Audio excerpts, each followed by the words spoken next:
नमस्कार।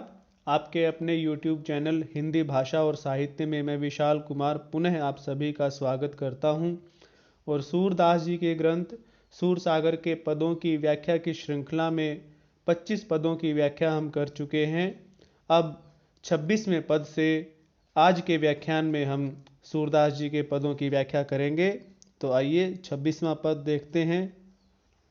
भजन बिनु कूकर सूकर जैसो। कूकर कुत्ता, सूकर सूअर। सूरदास जी कहते हैं कि मनुष्य योनि में आने के उपरांत जो व्यक्ति भजन के बिना रहता है, अर्थात भगवान का भजन किए बिना रहता है, वह तो कुत्ते और सूअर आदि पशुओं के समान ही अपना जीवन व्यतीत कर रहा है। क्योंकि मनुष्य जीवन तो प्रभु भक्ति के लिए मिला था, लेकिन जो व्यक्ति इस मनुष्य योनि को प्राप्त करके भी प्रभु का भजन नहीं करता, उन श्री कृष्ण का भजन नहीं करता, वह तो कुत्ते और सूअर आदि के समान ही उसी प्रकार से अपना जीवन व्यतीत कर रहा है। संस्कृत में भी हम एक श्लोक पढ़ते आए हैं। साहित्य संगीत कला विहीन साक्षात पशु पुच्छ विषाणहीन तृणम न खादन्नपि जीवमान तदभाग देयम परमम पशूनाम। तो ठीक वैसी ही बात यहाँ पर सूरदास जी भी कह रहे हैं कि जो प्रभु भक्ति से विहीन व्यक्ति है वह तो साक्षात पशु के समान ही है। जैसे घर बिलाव को मूसा रहत विषय वश ऐसो। बिलाव बिल्ली, मूसा चूहे को कहा गया है। विषय वश, विषयों के वश में, विषयों के अधीन। तो कहते हैं कि जैसे जिस प्रकार से कोई चूहा भोजन इत्यादि के लालच में उस घर में भी पड़ा रहता है या उस घर में भी आक्रांत और भय के वातावरण में भी रहता है, जहाँ पर बिलाव भी होता है, बिल्ली भी होती है। कहने का भाव यह है कि चूहे को यह भी पता है कि इस घर में बिलाव भी है, बिल्ली भी आती है, लेकिन उसे भोजन इत्यादि का लालच है, तो भी वह उस घर में ही स्थित रहता है, उस घर में ही निवास करता है और फिर कभी न कभी वह उस बिलाव का शिकार बन जाता है, बिलाव उसको खा जाता है। ठीक वैसी ही स्थिति मनुष्य की है, वह भी विषयों के अधीन रहता है।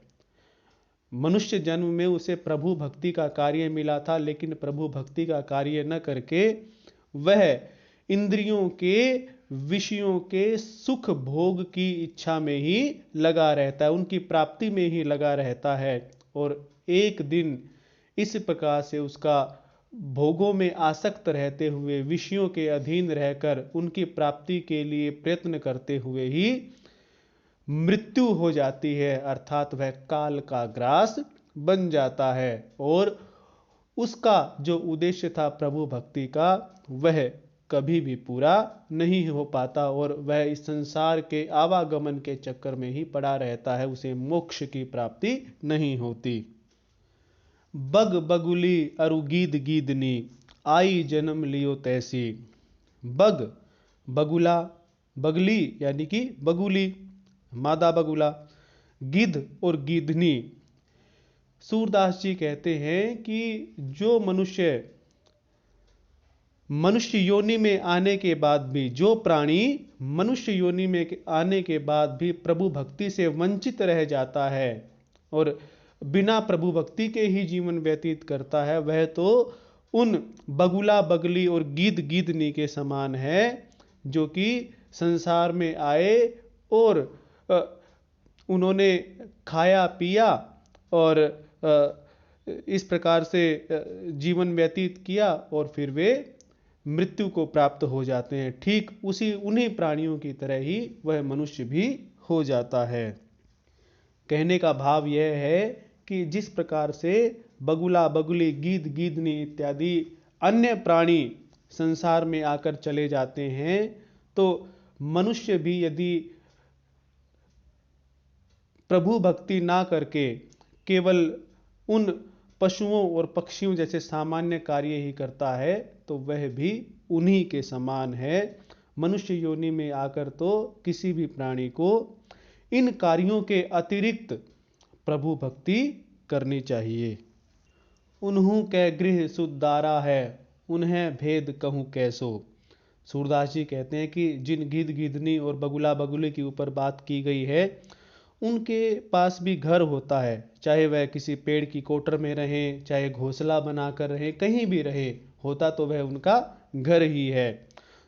सुत दारा यानी कि उनके पास भी पुत्र होता है, उनकी भी पत्नी होती हैं, यानी वो भी ये सारे काम तो करते ही हैं। वे भोजन भी खाते हैं, पानी भी पीते हैं, घर में भी रहते हैं, उनके पुत्र पत्नी इत्यादि परिवारजन भी होते हैं। लेकिन उन सब में और प्रभु भक्ति विहीन मनुष्य में क्या अंतर है? क्योंकि जो काम प्रभु भक्ति विहीन मनुष्य करता है, खाना पीना, परिवार में रहना, घर बना लेना, संपत्ति इकट्ठी कर लेना, वे सारे कार्य तो ये सामान्य बगुला बगली और गिद्ध गिद्धनी भी करते हैं। तो प्रभु भक्ति विहीन मनुष्य में और इन सामान्य पशु पक्षियों में क्या अंतर रह जाएगा? अर्थात प्रभु भक्ति से विहीन मनुष्य बिल्कुल इन्हीं के समान है। जीव मारी के उदर भरत हैं, तिनको लेखी ऐसो। कि ये जो गिद्ध गिद्धनी और जिन बगुला बगुली की बात की गई है, ये सब क्या करते हैं? अन्य जीवों को मारकर अपना पेट भर लेते हैं और परिवार में रहते हैं, अपना कहीं घोंसला इत्यादि घर बना लेते हैं। और अंत में उन्होंने ये कहा है कि ये किन्हीं जीवों को मारकर अपना पेट भर लेते हैं, इनका तो यही भाग्य है। तिनको लेखी ऐसो, लेखी यानी कि भाग्य, इनके भाग्य में तो यही लिखा है। लेकिन तुम्हें तो मनुष्य की योनि मिली है और तुम ये जिस प्रकार से केवल इन्हीं सांसारिक कार्यों में लगे रहते हो, तुम उन सांसारिक कार्यों के अतिरिक्त प्रभु की भक्ति भी कर सकते हो। तुम्हें मनुष्य योनि में आने के कारण यह सुविधा भी प्राप्त है कि तुम प्रभु भक्ति करके मोक्ष प्राप्त कर सकते हो। तो इनका तो भाग्य ही ऐसा है, लेकिन तुम्हें तो यह सौभाग्य प्राप्त हुआ है जिसका तुम लाभ नहीं उठा रहे हो। सूरदास भगवंत भजन बिनु, मनो ऊंट वृष भैंसो। सूरदास जी कहते हैं कि भगवान के भजन के बिना तो मानो कोई भी प्राणी या कोई भी मनुष्य वृष यानी कि बैल, ऊंट और भैंसे, इन सब की तरह ही पशुवत ही है। अब हम 27वें पद की व्याख्या करते हैं।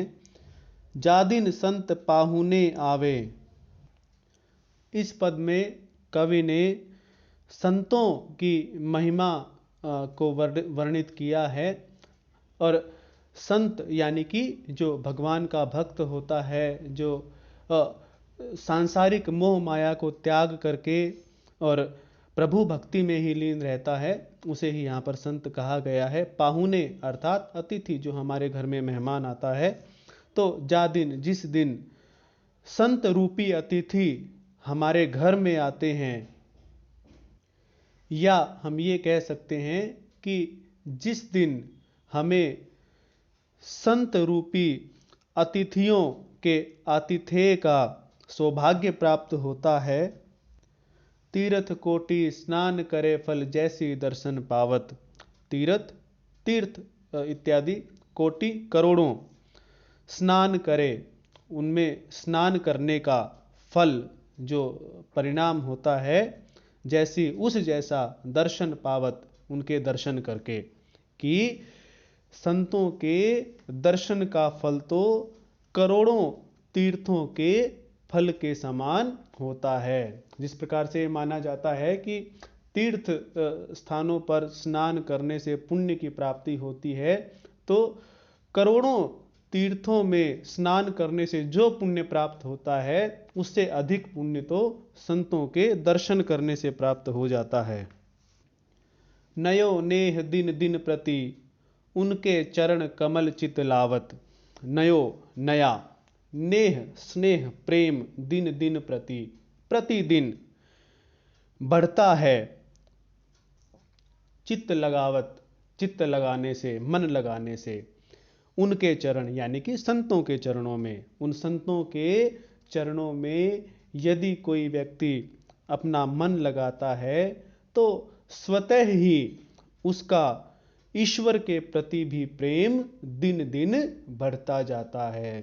संतों का संग करने से, इसीलिए कहा जाता है कि सत्संग करना चाहिए, संतों का संग करना चाहिए, कि संतों का संग करने से न केवल उन संतों के प्रति मनुष्य का प्रेम बढ़ता है, उनके प्रति भक्ति भाव बढ़ता है, अपितु ये कुछ स्वाभाविक ही बात होती है कि संतों का संग करने से ईश्वर की भक्ति, ईश्वर के प्रति प्रेम भी, ईश्वर के प्रति अत्यधिक लगाव भी दिन प्रतिदिन बढ़ता जाता है। ईश्वर की भक्ति में भी दिन प्रतिदिन वृद्धि होती जाती है। मन बच क्रम और नहीं जानत, सुमिरत और सुमिरावत। मन से, वचनों से और कर्म से वे और कुछ भी नहीं जानते हैं, या और कुछ भी नहीं करते हैं, या और कुछ भी नहीं करवाते हैं।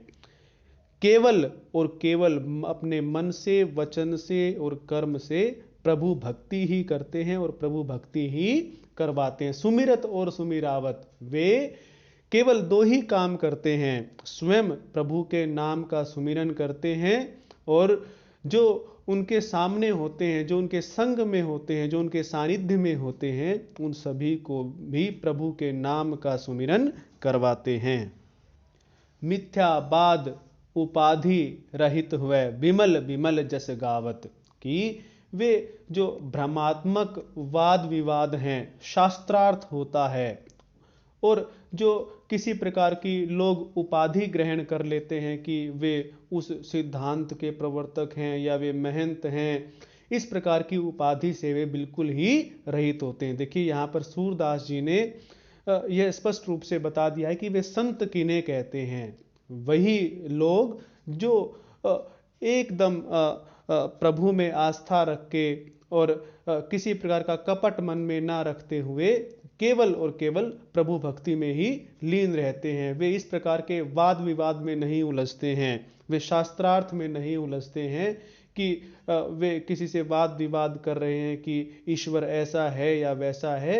वे तो ईश्वर जैसा भी है उसकी भक्ति करते हैं, और ना ही वे किसी प्रकार की कोई उपाधि ग्रहण करते हैं, किसी प्रकार के महंत होने की, या किसी प्रकार कि वे इस प्रकार की उपाधि ग्रहण करते हैं कि वे भक्त हैं या नहीं हैं, उन्हें इस बात से कोई भी लेना देना नहीं होता। तो वे मिथ्यावाद विवाद से और उपाधियों से दूर रहते हैं, और विमल विमल जस गावत, जस यानी यश प्रसिद्धि, वे अपनी विमल वाणी से उस भगवान के, उस ईश्वर के विमल स्वच्छ गुणों का गायन करते रहते हैं। वे हमेशा ही भगवान की लीलाओं का, भगवान की महिमा का, भगवान के गुणों का गायन करते रहते हैं।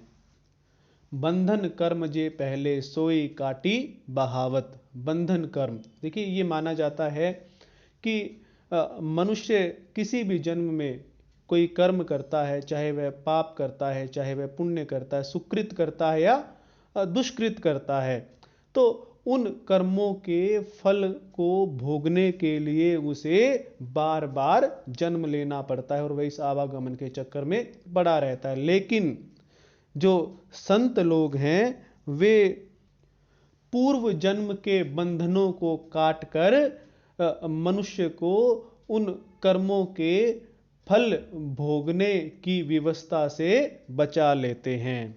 काटी बहावत यानी जो पूर्व जन्म के कर्म संचित हो गए, चाहे वे अच्छे हैं या बुरे हैं, उन सबको काटकर बहा देते हैं। अर्थात उन सभी पिछले कर्मों से, चाहे वे अच्छे कर्म हो या बुरे कर्म हो, उन सभी पिछले कर्मों के बंधन से व्यक्ति को मुक्त कर देते हैं।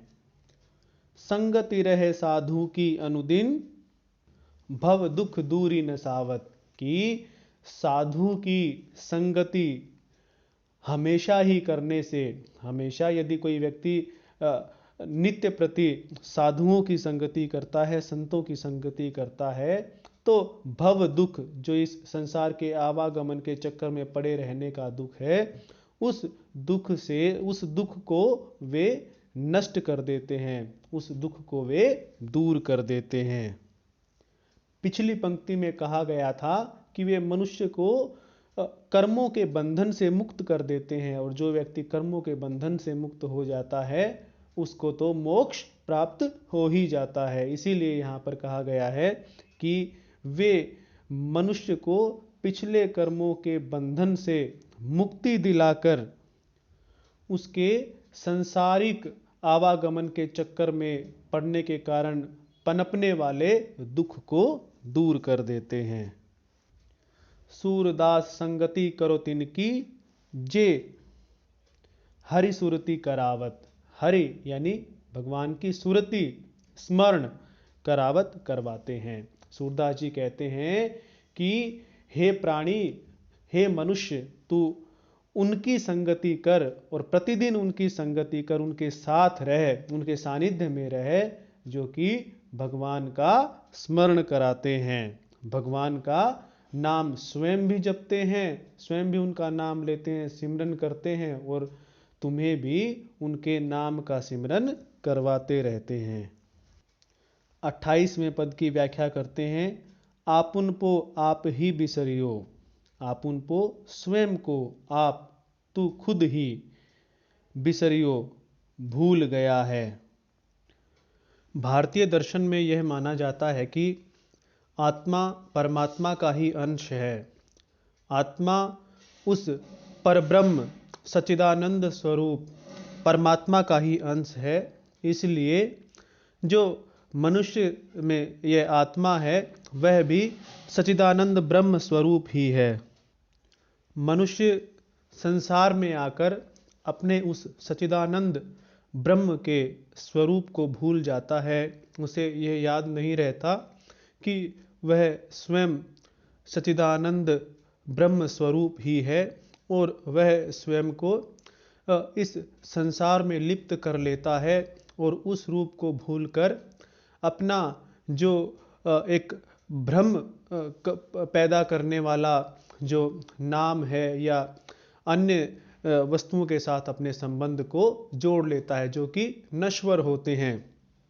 वह स्वयं के उस रूप को, जो कि उसका वास्तविक स्वरूप है कि वह ब्रह्म का अंश है और उसे ब्रह्म में ही लीन होना है, उसको भूलकर सांसारिक जो उसे नाम मिलता है, संसार में आने के बाद जो उसे पहचान मिलती है, उस पहचान को ही वह सत्य मान लेता है, और उसी पहचान के अनुसार ही वह अपने जीवन में व्यवहार करता है। और इसीलिए वह कभी भी आनंद प्राप्त नहीं कर पाता, क्योंकि जब तक वह अपने स्वरूप में अवस्थित नहीं होता तब तक उसे आनंद प्राप्त नहीं होता, क्योंकि वह ब्रह्म ही आनंद स्वरूप है। और संसार में जो भी कुछ विद्यमान है वह तो नश्वर है, और जो चीज़ नश्वर होती है उससे कभी भी शाश्वत आनंद की प्राप्ति नहीं हो सकती। इसके लिए सूरदास जी उदाहरण प्रस्तुत करते हैं। जैसे स्वान कांच मंदिर में भ्रमि भ्रमि भूखी परियो। जिस प्रकार से कोई स्वान, कुत्ता, कांच मंदिर, यहाँ मंदिर का अर्थ देवालय नहीं है, अपितु मंदिर का अर्थ है कोई घर, कि कांच का घर, भ्रमि भ्रमि, भ्रम के कारण, भूखी, भौंकना, भौंक भौंक कर, परियो मृत्यु को प्राप्त हो जाता है। कि जिस प्रकार से कोई कुत्ता यदि कांच के घर में प्रवेश कर ले, तो क्योंकि उसे कांच में यानी दर्पण जिसे कहते हैं हम, शीशे के घर में प्रवेश कर ले तो उसे चारों तरफ अपने प्रतिबिंब दिखेंगे, चारों तरफ उसी के समान अनेक कुत्ते दिखाई देंगे। और क्योंकि इस प्रकार से यह हम देखते हैं कि एक कुत्ता दूसरे कुत्ते को देखकर, किसी अन्य कुत्ते को देखकर भौंकता है और उसको भगाने का प्रयास करता है, उसी प्रकार से उसी कारण से जो कुत्ता है वह जब कांच के घर में चारों तरफ अनेक कुत्ते देखता है तो वह कभी किसी पर भौंकता है, कभी किसी पर भौंकता है, और जहाँ भी जाता है उसे वहीं एक और कुत्ता दिखाई देता है तो इस प्रकार से वह भौंक भौंक कर ही मर जाता है। उसे इस वास्तविकता का नहीं पता कि जो सामने प्रतिबिंब के रूप में कुत्ते दिखाई दे रहे हैं वे तो सब आभासी हैं, वे सब वास्तविकता नहीं है, लेकिन वह उन्हीं को वास्तविकता मान लेता है। जैसे उन्होंने पहले पंक्ति में कही थी कि मनुष्य जो है अपने वास्तविक ब्रह्म स्वरूप को भूल गया है और जो भी कुछ भ्रमात्मक उसे संसार में दिखाई देता है उसने उसी को सत्य मान लिया है। जिस प्रकार से इस कुत्ते ने प्रतिबिंब या शीशे में दिखने वाले अपने प्रतिबिंब शीशे में अपने प्रतिबिंब के रूप में दिखने वाले उन कुत्तों को सत्य मान लिया है और उन पर भौंक भौंक कर ही वह मृत्यु को प्राप्त हो जाता है। ज्यों सौरभ मृग नाभि बसत है, द्रुम तृण सूंघी फिरियो, कि जो मृग की नाभि होती है उसमें एक सुगंधित पदार्थ होता है जिसे कस्तूरी कहा जाता है और बहुत से संतों ने भक्तों ने इसका प्रयोग करके मनुष्य की जो यह प्रवृत्ति है कि वह सुख को आनंद को बाहर ढूंढता फिरता है और जबकि स्वयं उसके स्वयं के अंदर ही आनंद विद्यमान है, वह परब्रह्म सच्चिदानंद परब्रह्म विद्यमान है, वह उसको नहीं देख पाता है। तो इसी बात को यहाँ सूरदास जी भी उदाहरण के रूप में प्रस्तुत करते हैं कि जो कस्तूरी होती है, जो सुरभित पदार्थ होता है, सुगंधित पदार्थ होता है, वह उपस्थित तो मृग की नाभि में ही होता है, लेकिन द्रुम तृण, द्रुम यानी पेड़ और तृण मतलब घास फूस इत्यादि, लेकिन मृग को ये पता ही नहीं है कि उसकी नाभि में कस्तूरी है। उसे सुगंध आती रहती है, थोड़ी थोड़ी सुगंध आती रहती है, लेकिन उसे यह नहीं पता कि यह जो सुगंध का स्रोत है तो उसी की नाभि में है, उसे ढूंढने की आवश्यकता नहीं है। लेकिन क्योंकि उसे नहीं पता है तो वह अनेक पेड़ों को, अनेक घास फूस झाड़ी इत्यादि को सूंघता फिरता है कि यह सुगंध कहाँ से आ रही है और वह उस सुगंध के स्रोत तक पहुँचे, लेकिन वह उस सुगंध के स्रोत तक नहीं पहुँच पाता है क्योंकि द्रुम या पेड़ या झाड़ी इत्यादि में, घास इत्यादि में से तो वह सुगंध आ ही नहीं रही है, तो इसीलिए वह उसको प्राप्त नहीं कर पाता है। तो ठीक इसी प्रकार से मनुष्य भी है, उसके स्वयं के हृदय में वह सच्चिदानंद परब्रह्म विद्यमान है और वह उसे कहीं कहीं ढूंढता फिरता है, वह आनंद को बाहरी सांसारिक सुख भोगों में खोजता है, लेकिन वह उसे कभी भी प्राप्त नहीं होता क्योंकि वह उसे अपने अंदर कभी भी खोजने का प्रयास नहीं करता, वह उसे भूल बैठा है कि वह आनंद उसके अंदर ही विद्यमान है। ज्यों सपने में रंक भूप भयो तस्कर अरि पकड़ो, रंक भिखारी, कि जैसे मान लीजिए कोई राजा है और वो राजा सोया हुआ है और स्वप्न उसने देखा कि स्वप्न में वह भिखारी हो गया। रंक, स्वप्न तो कुछ भी आ सकता है, तो जैसे राजा कोई स्वप्न देखता है और स्वप्न में स्वयं को भिखारी के रूप में वह देखता है। तस्कर अरि पकड़ो, तस्कर यानी कि चोर, अरि शत्रु, पकड़ो पकड़ा गया, और साथ ही यह देखता है कि भिखारी भी हो गया है, दीनहीन भी हो गया है, और साथ ही उसको चोरों ने, डाकुओं ने और उसके शत्रुओं ने पकड़ लिया है, बंधक बना लिया है। जब हम स्वप्न अवस्था में होते हैं तो हमें स्वप्न अवस्था में होने वाली चीजें, क्योंकि वो उस समय हमें यह नहीं पता होता कि हम ये चीजें स्वप्न में देख रहे हैं, तो उस समय स्वप्न के दौरान भी मनुष्य को बड़ा ही दुख अनुभव होता है, बड़ा ही कष्ट अनुभव होता है, क्योंकि वह तो नींद में होता है, उसे यह नहीं पता कि ये सब वास्तविकता नहीं है, यह तो केवल स्वप्न है। तो जब कोई राजा इस प्रकार से स्वप्न में स्वयं को भिखारी देखता है और स्वयं को शत्रुओं से, चोर डाकुओं से घिरा हुआ पाता है, बंधक बना हुआ पाता है, तो वह इसको स्वप्न में वास्तविकता मान लेता है। और जब तक उसकी नींद नहीं टूटती, जब तक उसको जागृति अवस्था नहीं आती, जब तक वह जागता नहीं है, तब तक उसका जो दुख है वह ज्यों का त्यों बना रहता है। उसका दुख तभी दूर होगा जब वह जागेगा, जब उसे पता लगेगा कि ये सब तो मैं स्वप्न में देख रहा था, यह वास्तविकता नहीं है। ठीक इसी प्रकार मनुष्य भी जो भी सांसारिक बंधन संसार में आने के बाद उसे प्राप्त होते हैं, जिन भी सांसारिक बंधनों में वह पड़ता है, वह उन्हीं को सत्य मानने लगता है। उसे यह स्मरण नहीं रहता कि यह संसार तो केवल एक भ्रम है, और वह इस भ्रम को ही सत्य मान बैठता है। ज्यों केहरी प्रतिबिंब देखी के आपुन कूप परियो।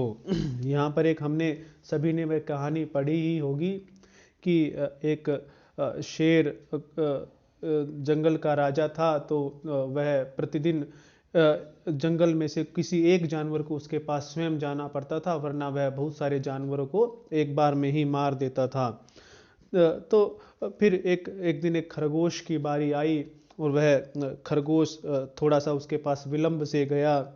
शेर ने कारण पूछा कि तुम विलंब से क्यों आए हो? तो उसने बताया कि मैंने आपसे भी अधिक ताकतवर एक शेर देखा है, और उस शेर ने मेरा मार्ग रोक रखा था, और इसलिए मुझे देर हो गई। तो शेर क्रोधित होकर कहता है कि मुझे बताओ, वह दूसरा शेर कहाँ से आ गया, किसने ऐसा दुस्साहस किया है? तो वह उसे कुएं के पास ले जाता है, और कुएं में वह शेर जब झांक कर देखता है तो उसे वैसा ही शेर कुएं के अंदर दिखाई देता है, और जब वह दहाड़ता है तो वैसे ही दहाड़ कुएं से भी आती है, क्योंकि वह तो उसका केवल प्रतिबिंब था, और शेर को यह पता नहीं था कि यह तो केवल प्रतिबिंब है। उसने उसे वास्तविक शेर समझा, और वह उस पर आक्रमण करने के लिए स्वयं ही कुएं में गिर गया।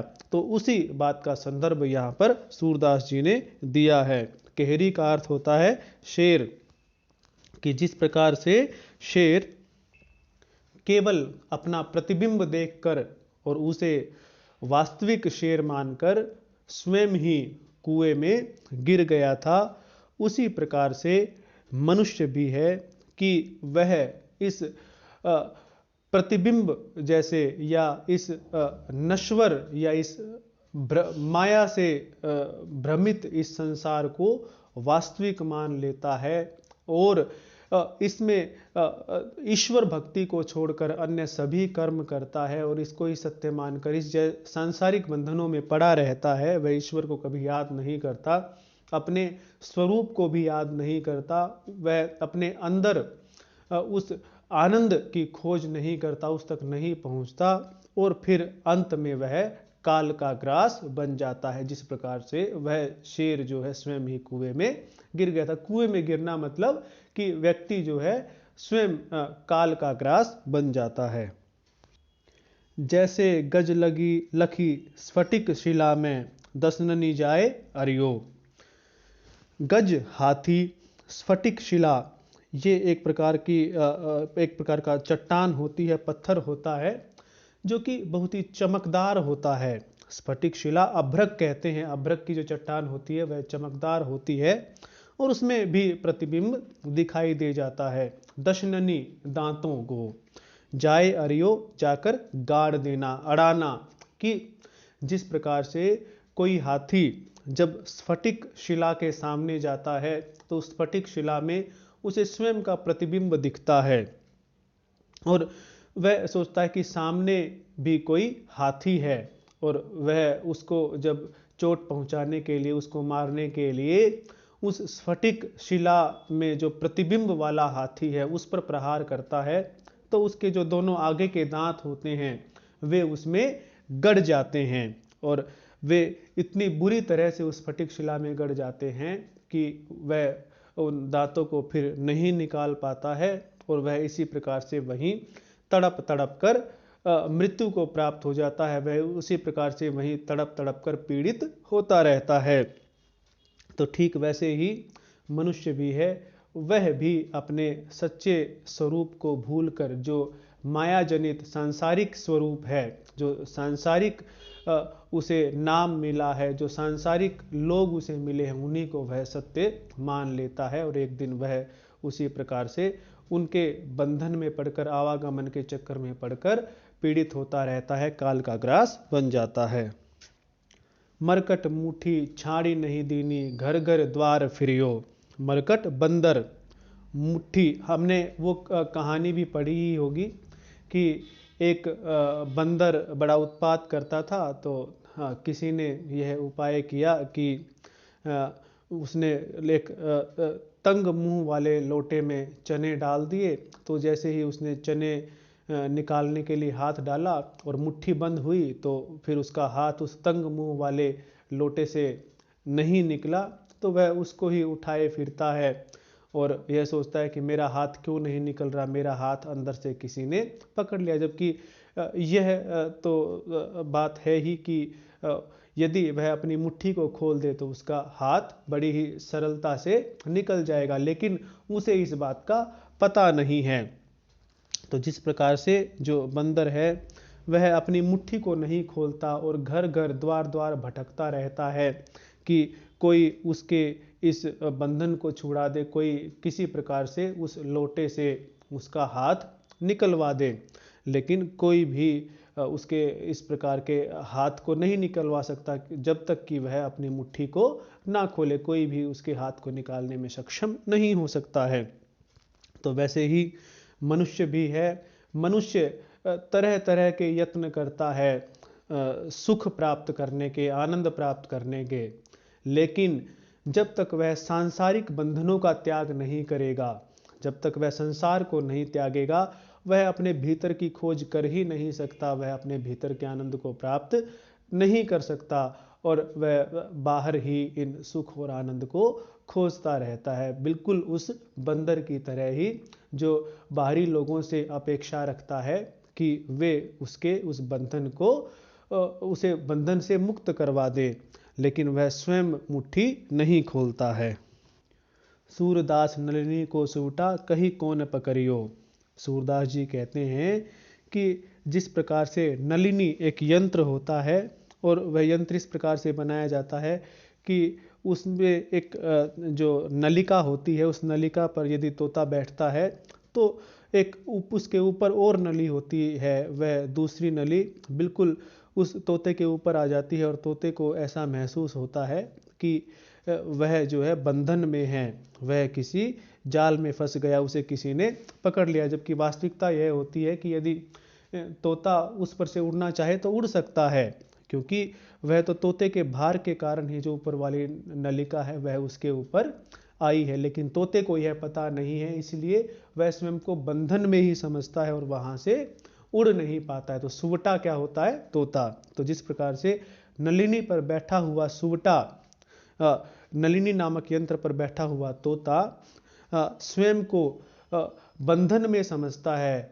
जबकि वास्तविकता यह है कि वह बंधन में नहीं है, वह नलिका तो भार के कारण ही उसके ऊपर आई है। यदि वह उड़ना चाहे तो बड़ी सरलता से उड़ सकता है।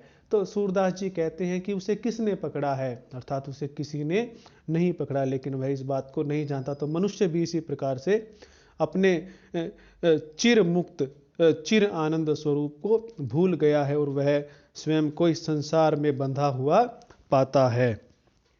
अब हम 29वें पद की व्याख्या करते हैं। आपुन पो आप ही में पायो। देखिए, जो पिछला पद था बिल्कुल उसके बाद की स्थिति है कि व्यक्ति को जब तक भ्रम रहता है तो वह संसार के चक्कर में पड़ा रहता है, और जैसे ही उसका भ्रम दूर हो जाता है वह संसार से मुक्त भी हो जाता है। तो उसी स्थिति का वर्णन करते हुए सूरदास जी कहते हैं कि जब उसने अपने सच्चे स्वरूप को अपने ही अंदर प्राप्त कर लिया, अर्थात उस सच्चिदानंद ब्रह्म को स्वयं में ही उसने प्राप्त कर लिया, स्वयं में ही उसने खोज लिया, उसे उसका यह भ्रम दूर हो गया कि वह उस ब्रह्म से अलग है। उसे जब यह आभास हो गया, यह पता लग गया कि वह तो स्वयं ही उस ब्रह्म का ही अंश है और स्वयं ही सच्चिदानंद रूप है, तो वह स्वयं को प्राप्त कर लेता है, उस आनंद को प्राप्त कर लेता है। लेकिन यह संभव कैसे होता है? शब्द ही शब्द भयो उजियारो सतगुरु भेद बतायो। शब्द ही शब्द यानी कि शब्दों से, ज्ञान रूप शब्दों से, ज्ञान से युक्त शब्दों से, भयो उजियारो, भयो मतलब हुआ, उजियारो प्रकाश की, सतगुरु की ज्ञानमयी वाणी से उसके हृदय में जब यह प्रकाश उत्पन्न हुआ और सतगुरु ने जब उसको भेद यानी कि रहस्य बताया, सतगुरु ने जब उसको इस रहस्य का बोध कराया, उसके हृदय में ज्ञान का प्रकाश उत्पन्न हुआ, तो उनकी ज्ञानमयी वाणी से उसको इस प्रकार का अनुभव हुआ, तो उसे जो अपना सच्चिदानंद ब्रह्म स्वरूप है उसकी अनुभूति हुई, तब उसे अपने सच्चिदानंद ब्रह्म स्वरूप का साक्षात्कार हुआ।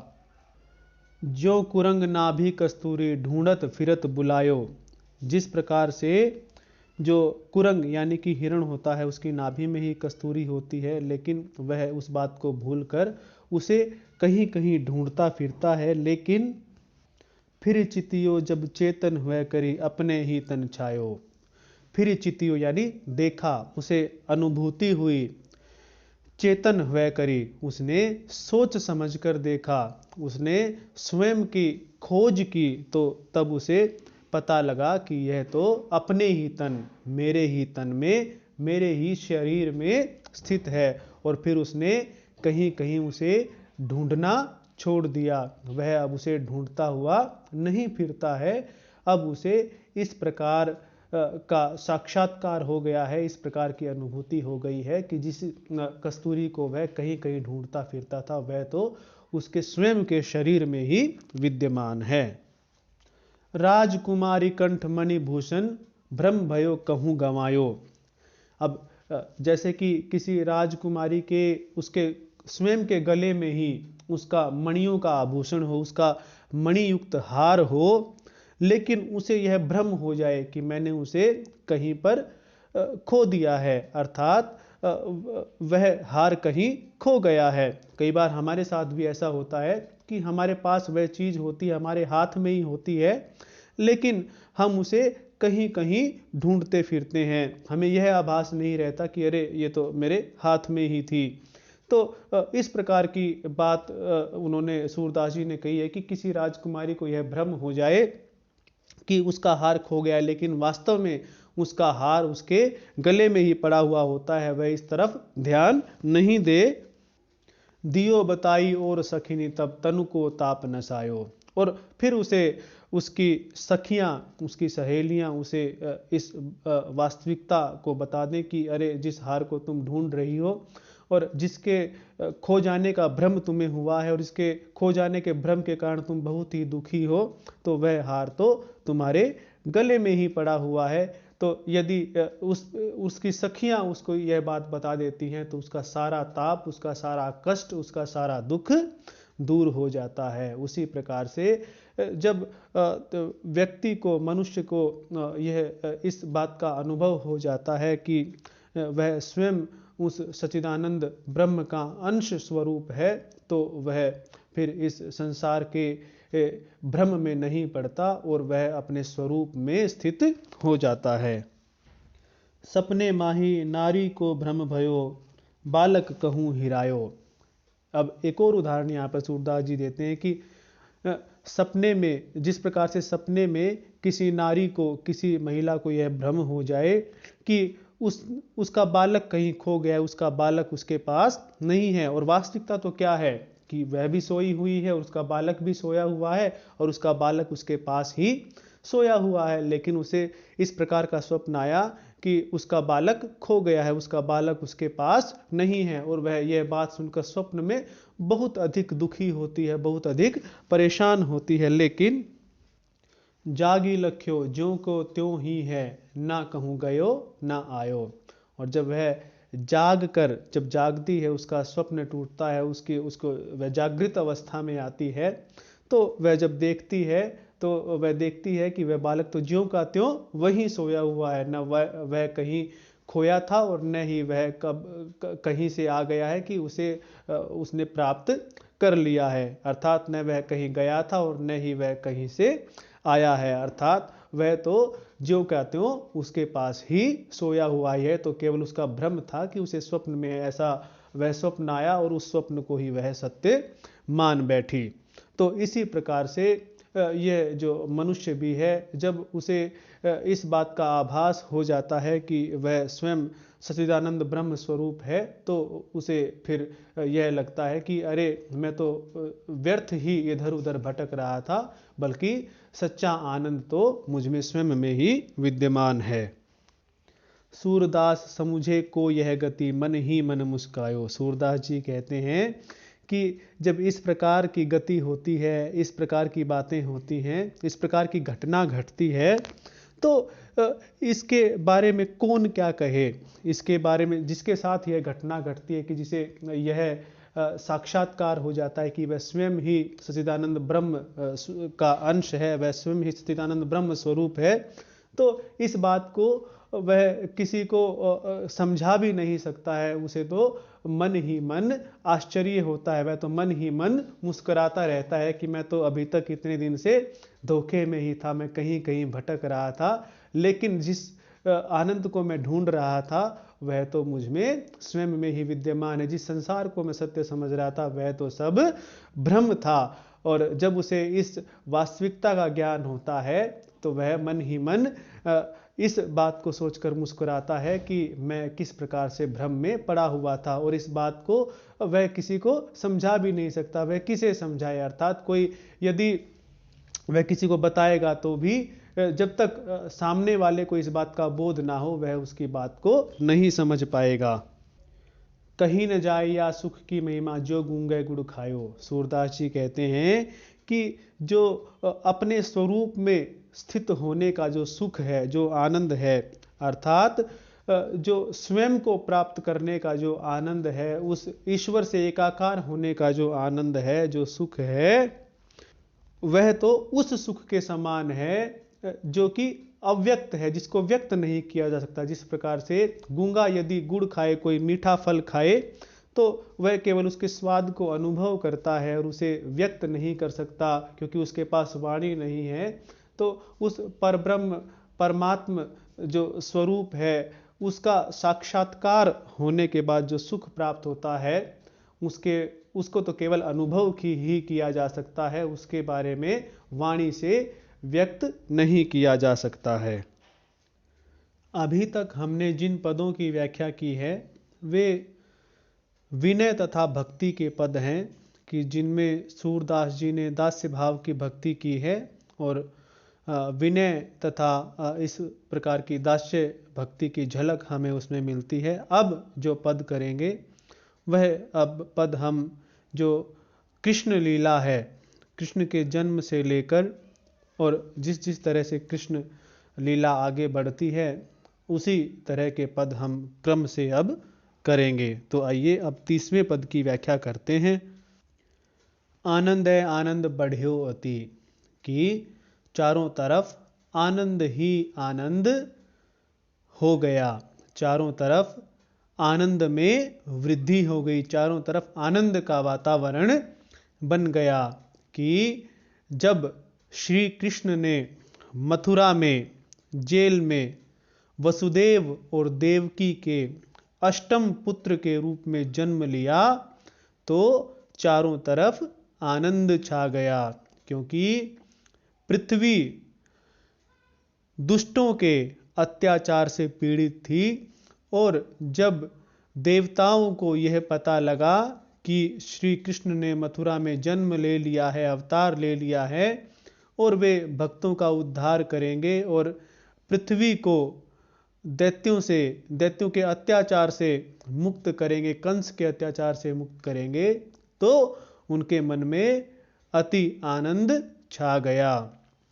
दूसरी बात यह है कि उनके मन में इस बात का भी आनंद था कि वे प्रभु को पृथ्वी पर एक मानव के रूप में लीला करते हुए देखेंगे। वे प्रभु की लीलाओं को देखेंगे और उन लीलाओं का आनंद भी उन्हें होगा। इस बात का आनंद भी आज उन्हें है। देवनी दुंदुभी बजाई, सुनी मथुरा प्रगटे जादवपति। जादवपति यदुकुल के स्वामी, यादवों के स्वामी, यदुकुल के स्वामी, और भगवान श्री कृष्ण का जन्म यदुकुल में हुआ था, इसलिए उन्हें यादवपति कहा गया है। तो देवताओं ने दुंदुभी बजाई। यह एक वाद्य यंत्र होता है, जब देवता प्रसन्न होते हैं तो वहाँ दुंदुभी वादन होता है। तो जब देवताओं ने सुना कि मथुरा में यदुकुल शिरोमणि भगवान श्री कृष्ण ने अवतार लिया है, जन्म लिया है, तो उन्होंने प्रसन्नता से दुंदुभी बजाई। विद्याधर किन्नर किलोल मन उपजावत, मिली कंठ अमित गति।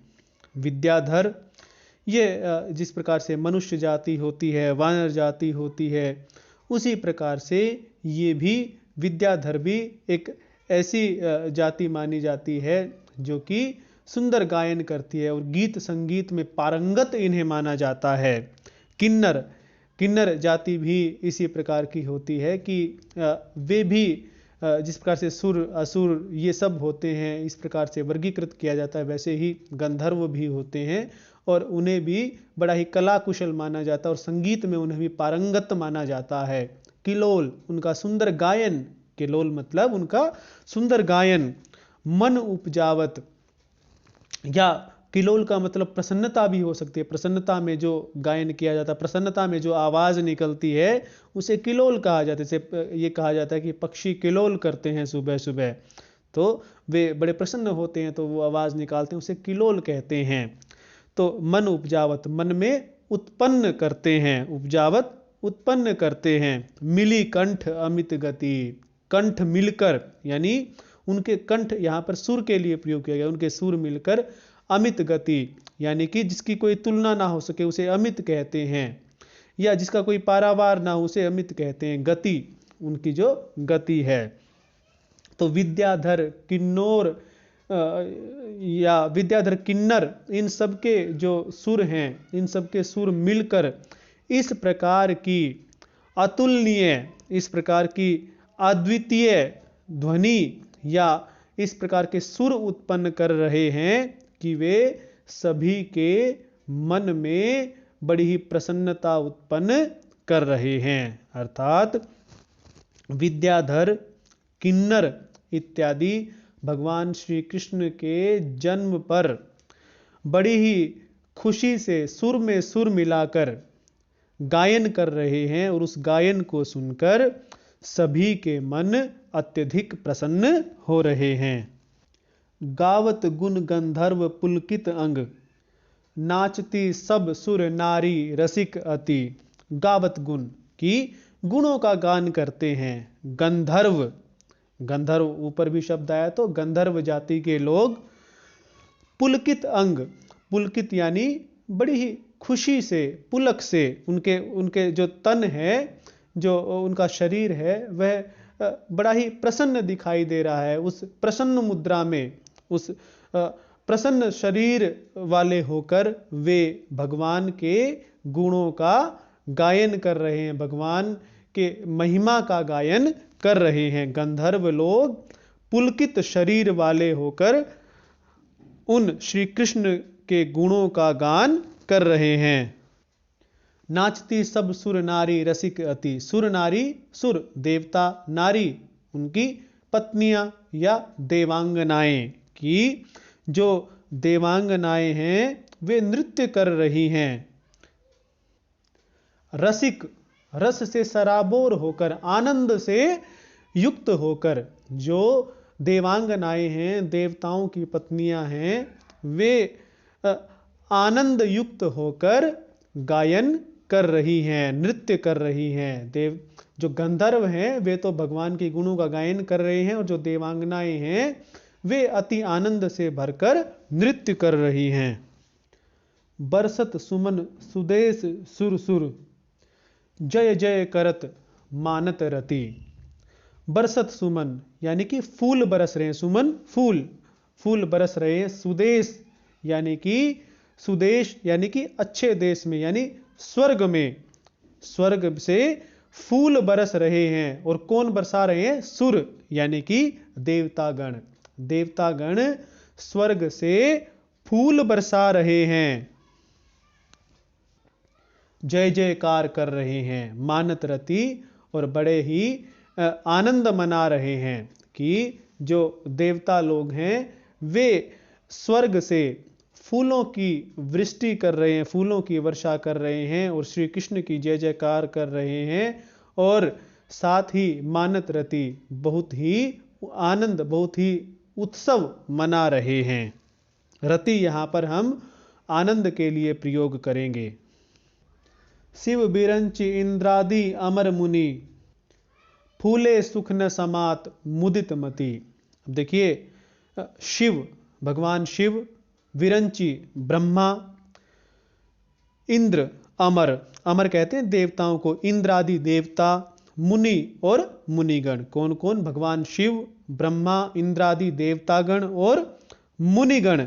ये सब फूले सुख न समात, कि ये सब इतने फूले यानी प्रसन्न हैं और इनके हृदय के अंदर इतना आनंद भर गया है, इनके हृदय के अंदर इतनी प्रसन्नता भर गई है भगवान कृष्ण के मथुरा में जन्म लेने के कारण कि वह उनके हृदय में समा भी नहीं रहा है। देखिए, कोई पात्र यदि हम जल से भर दें तो उसमें जल डालते जाएंगे तो भर जाएगा, तो वह बाकी जल उसमें, और यदि हम जल डालेंगे तो उसमें समाएगा नहीं, वह बाहर ही निकलेगा। तो इसी प्रकार से उनका हृदय प्रसन्नता से पूरी तरह से भर गया है और अब उसमें इतनी प्रसन्नता और अधिक बढ़ गई है कि वह उसमें समा भी नहीं रही है। मुदित मति, और उनका मन, मति यानी कि बुद्धि भी कहते हैं, तो उनकी बुद्धि, आत्मा, वे सभी मुदित यानी कि प्रसन्न हैं। उनका मन, उनकी बुद्धि, उनके चारों तरफ इतनी प्रसन्नता छा गई है कि उनके हृदय में वह प्रसन्नता समाहित नहीं हो पा रही है। तो यह थी 30वें पद की व्याख्या। आज हमने 26 से 30 तक 5 पदों की व्याख्या की है। धन्यवाद।